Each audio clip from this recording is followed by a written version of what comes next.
दिदे, मला देवांशबद्दल जरा तुझ्याशी बोलायचं होतं ग. हा बोल की. कॉम्पिटिशन किती वाढले म्हणून तर माझ्या ऐपत नसताना सुद्धा मी ह्याला इंटरनॅशनल स्कूलला घातले. का तर ह्याचं भविष्य चांगलं व्हावं. आपल्याला तर काय इंग्लिश फाडफाड बोलायला येत नाही, पण पुढे जाऊन कुठं ह्याचं इंग्लिशमुळं काय अडायला नको. अगं पण झालं उलटच. धड याला इंग्लिश येत नाही, मराठी तर काहीच येत नाही. अगं आपण बेरीज वजाबाकी तोंडी करायचो ग, तोंडाकडे बघते.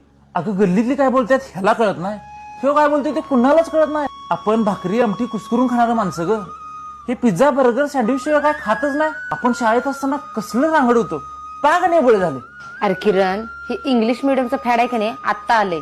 आपण काय शाळा शिकलो नाही वे रे. आपल्या मराठी शाळांमध्ये मराठी संस्कार दिले जातात, मराठी सण साजरे केले जातात आणि आपल्या लेवलचीच पोरं त्या शाळेत असतात.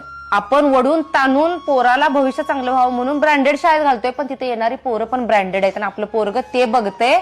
त्यामुळे आपण त्याला किती पण दिलो तर ते त्याला कमीच वाटतंय. आणि त्या शाळांमध्ये सण कुठले साजरे केले जातात?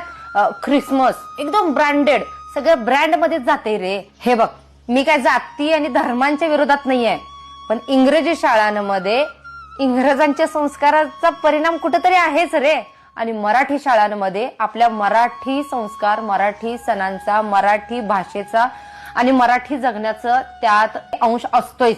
नॉर्मल शाळांमध्ये पोरग परिस्थितीला तोंड द्यायला शिकते, कसं वागायचं. प्रत्येक लेवलच्या कॅटेगरीची पोरं त्या शाळेत असतात. सगळ्या परिस्थितीतनं जायची तयारी आणि धमक त्याच्यात आपोआप निर्माण होते. ते आपल्याला शिकवायला लागत नाही. तुला एक सांगू काय, पोरग जेवढं बघून शिकतंय की नाही तेवढं शिकवून शिकत नसतंय. त्यामुळे ज्या त्या नॉर्मल शाळांमध्ये जी परिस्थिती बघते की नाही त्यातनं पोरग आपोआप तयार होते. आणि ह्या शाळांमध्ये जाऊन ढीगभर आपण पैसा घालतोय, पण ते कशासाठी घालायला लागलोय आपण? इंग्लिशसाठीच ना. फक्त भाषेचाच विषय आहे ना. मला सांग, भाषेमुळे असं काय अडलं रे? आपण मराठी शाळांमध्ये शिकलो नाही. आता ह्या पोराची डिलिव्हरी ज्या दवाखान्यात केलास, ती जी मॅडम होती ती एवढी चांगली मोठी डॉक्टर आहे, पण ती मराठी शाळेतच आली ना रे पुढं. आता ज्या घराचं बांधकाम इंजिनियरला दिलायस, तो इंजिनियर पण मराठी शाळेतनं शिकला ना. आता जे मोठे मोठे सायंटिस्ट आहेत ते मराठी शाळेतनं शिकले ना. मग कसं काय म्हणू शकतोयस की त्या इंटरनॅशनल आणि त्या इंग्लिश मिडियमच्या शाळेमध्येच घातल्यानंतर पोरग पुढे टिकू शकते? हा समज तुझा चुकीचा आहे.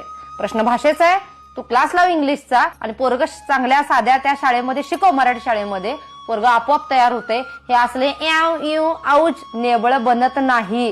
कुठल्या पण परिस्थितीत तोंड देऊन लात मारायला तिथं पाणी काढायची धमक फक्त मराठी शाळेतच त्या पोरात तयार होऊ शकते. हे मी गॅरंटेड सांगू शकते, कारण आपण मराठी शाळेत शिकलोय आणि आपण तयार झालोय. आणि आपण आपल्या पोरांना त्या मराठी शाळेच्या जीवावरच आता आपण आपल्या पायावर उभा आहे आणि पोरांना आपण सांभाळू शकतोय, पाहिजे त्या परिस्थितीला तोंड देऊ शकतोय. मग तू कसं म्हणतोयस की आपली पोरं त्या शाळेत तयार होणार नाहीत? बरोबर आहे दिदी तुझं. आता तिसरीला आहे, 5वी पासून घालून टाकतो मराठी शाळेत.